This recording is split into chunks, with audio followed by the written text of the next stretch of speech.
guys, Anna Kate with Anna Kate Fitness. Today I'm going to show you how to calculate your maintenance calories based off of your stats and your lifestyle, and also explain how to put yourself in a deficit to lose weight, a surplus to gain weight, or just to maintain your calories. From there, I give a brief description on the macronutrient percentage breakdown, but that will be time for another video. I will also be giving you a short tour of my home gym and where I got my equipment so that you can set up your own home gym as well. Check it out. Okay, so the first step to calculating your macros is finding your maintenance calories. This is based off your RMR, which stands for resting metabolic rate. This is number one that you need to calculate off of. So this is the calories that you burn at rest. I realize this is gonna be backwards, isn't it? Okay, it's not backwards. Perfect. The phone like flips it. Love technology. Okay, so number one, you're gonna calculate based off your RMR, so the calories that you will burn at rest. There is a calculation for this called the Harris-Benedict calculation. I'll write that down here. Don't judge my handwriting.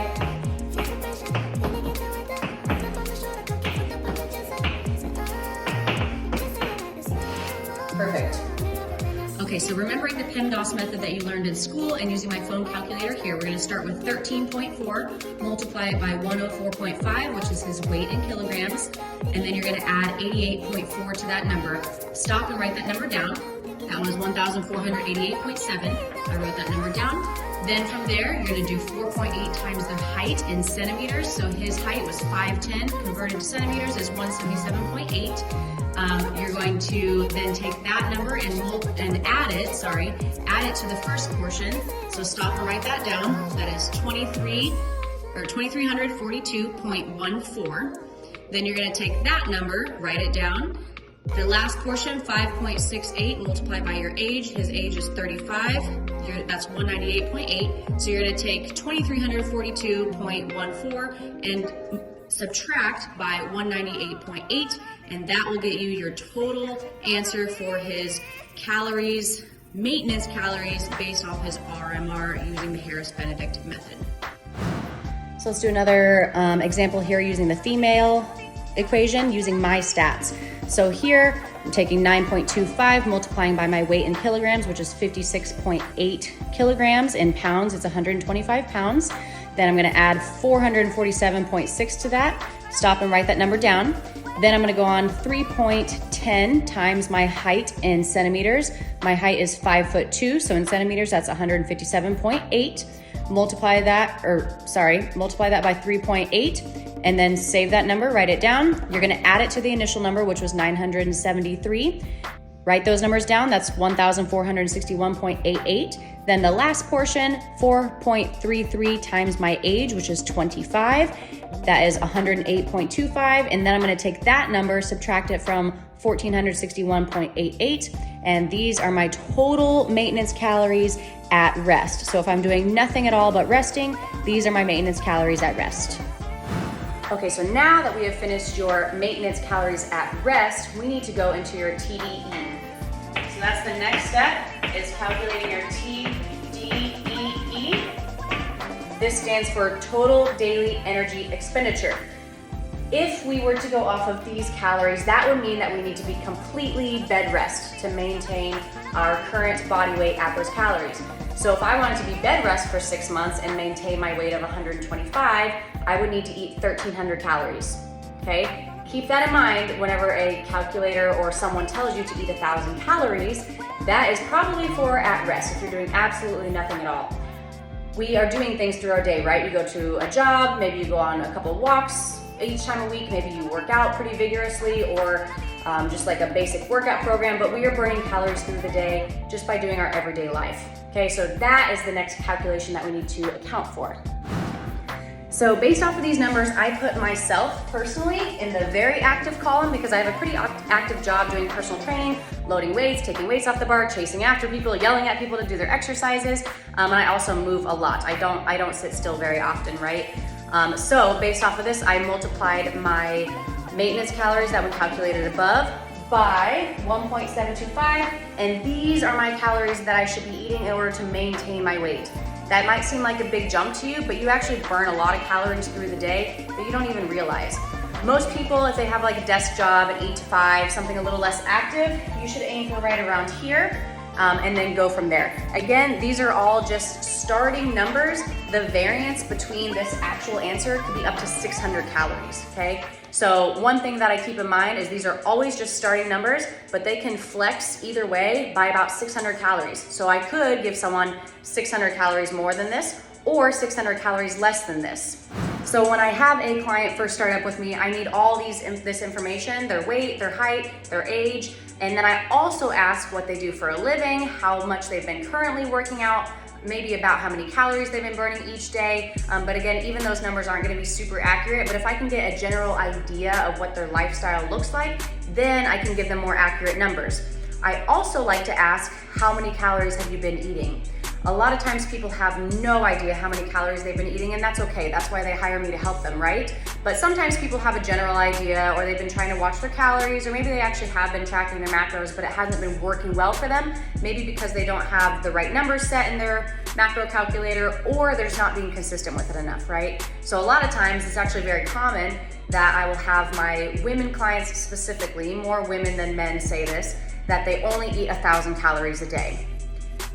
When I sit them down to actually look at their meals over the past month, that's actually not the case. A lot of times, if you go out to eat, you're not gonna be tracking your food, or you're gonna have bites here and there that aren't tracked, or you're just not consistent with tracking in general, or you're only tracking the really good days, right? So we wanna be really honest with ourselves up front and make sure that we actually understand what we're doing and that we're not truly eating 1,000 calories a day. Now, if you are truly only eating 1,000 calories a day every single day for a month straight, and you're gaining weight or not able to lose weight, then you probably wanna go to your doctor, get hormones checked, and look into something a little bit deeper. But a lot of times, it's just about the consistency, having someone to hold you accountable, and tracking every single thing that you eat in order to make sure that you're accounting for all the calories that you consume, because the energy coming in makes a big difference if you're wanting to lose weight.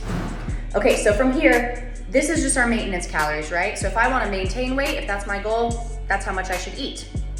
From here, if I have a client that wants to lose weight, then we have to subtract in order to put them into a deficit. I like to just start with 250. So I'll subtract 250 from their goal right there, and that should put them into a deficit. If by week 1 or week two they still haven't lost weight, I'll take away another 100 calories or another 200 calories. You can make as big of a deficit as you want, but it does not speed up fat loss to make a bigger deficit. For example, if this is my maintenance calories, I'm gonna subtract 250 calories from this, and this will put me in a deficit, and average should lose about a half pound to a pound per week, depending on your body size. I weigh 125 pounds, I'm not gonna be losing 3 pounds a week. I'm gonna be losing 0.25, maybe 0.5 pounds a week average. You're gonna have fluctuations the whole time. Some weeks you might lose 3 pounds, the other week you might not lose any at all, the next week you might gain a pound, and then you might lose 2. Those fluctuations are something that you can't necessarily always control, so you gotta get out of your head about those fluctuations and just understand that the long-term progress will never be linear when it comes to weight loss. There will be fluctuations along the way, but as long as you are trending downward to weight loss, that's what matters most, okay? So going back to how big your deficit should be. If I were to cut 250 calories from here, that's about what, like 2,100 calories? That should put me in a deficit to start losing weight with how active I am. And I know for a fact that I will lose weight if I consistently eat that amount of calories every single day. Now, if I put myself into a huge deficit, like 1,000 calorie deficit, because I think that's gonna speed up my weight loss, actually the opposite effect will happen. You're not gonna lose weight any faster. You might drop quite a few more pounds in the beginning because you're dropping off water weight, and the glycogen is completely depleted in your muscles because calories go into your muscles and create more glycogen through the body, which make your muscles look more full, right? If I cut it all the way down to 1,300 calories to create a bigger deficit for faster weight loss, all it's gonna do is slow down my metabolic rate, okay? Our metabolic rates change all the time, dependent on a lot of things. But the main thing that affects our metabolic rate is how much energy we are consuming and how consistent we are with that. So for example, the more food that you eat, your body recognizes and understands, oh, okay, I need to start burning faster in order to burn off this energy. So your metabolism increases when you eat more food. When you eat less food, or you're starving yourself, or you're only eating, for me, like 1,300 calories would never be enough. if you're under eating, your metabolism says, oh wait, hold on, we're not getting enough energy. I need to slow down to adjust to this. Because if your metabolism stays up here, but your calories are down here, then our body would lose too fast and our body thinks that we're gonna die, okay? Our metabolism is extremely, extremely smart. So if you are not eating very much, most likely you don't need to lower your food. You need to increase your food in order to get your metabolic rate to actually respond and start working efficiently.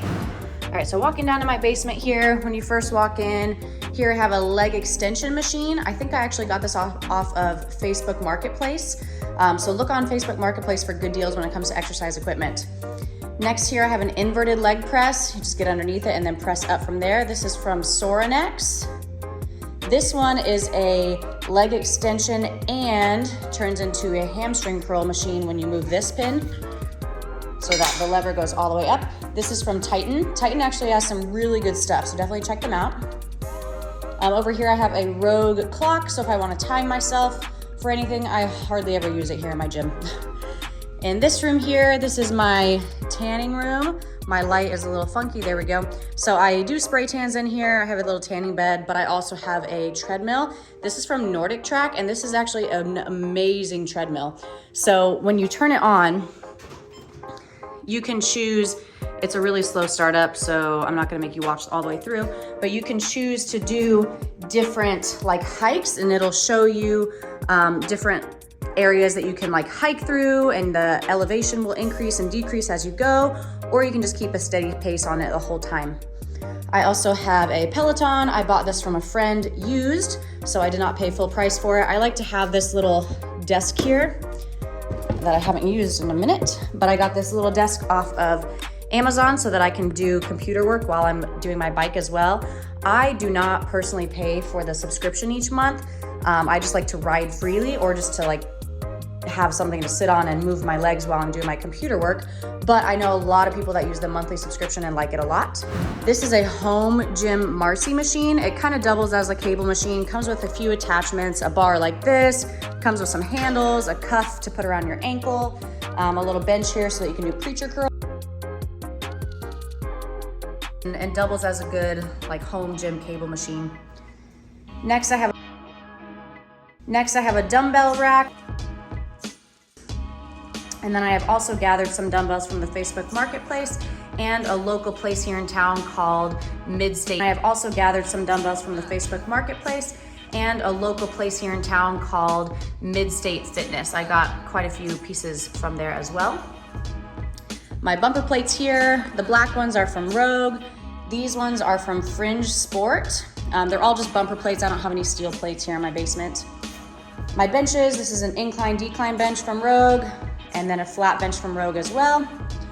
I have a little trap bar that I got from Midstate Fitness, power bar, and also a 35-pound power bar from Rogue as well. This rack I got from Supplement Giant, the equipment portion part of the store, and actually had them come down here to install it for me. So I think I paid maybe $50 or $100 an hour or something like that, and they installed it for me, and they also equipment down from my garage down into my basement. So that was very nice and well worth the money for sure. And then just miscellaneous things here. I have a little closet full of some stuff. I have a big yoga ball, Swiss ball, some bands, balls, ab wheel, sliders.